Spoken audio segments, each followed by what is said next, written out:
أهلا وسهلا فيكم على صفحتي الفيسبوك. خلينا نحكي اليوم عن الكايروبراكتيك. شو هو الكايروبراكتيك؟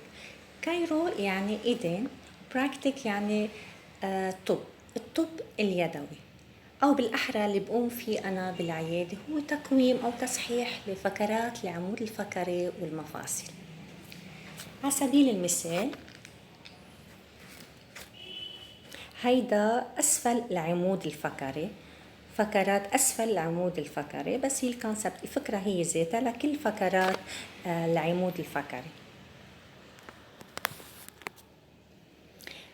هودي فقرات العمود الفقري، بين كل فقرة وفقرة في هيدا الديسك. هودي مفاصل العمود الفقري، بين كل مفصل ومفصل في هودي العصب.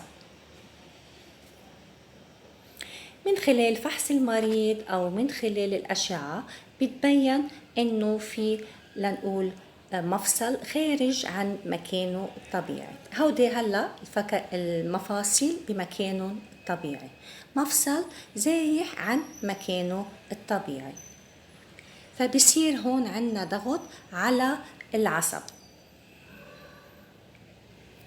فبيجي المريض إنه بكون موجوع أو عنده ألم. بقوم فيه بالعيادة هو تقويم للمفاصل، فبتكنيك معينة وباستعمال الإيدين بحرك المفصل لمكان مش طبيعي لمكانه الطبيعي. بهالطريقة كنت شلت الضغط على العصب وراح الوجع.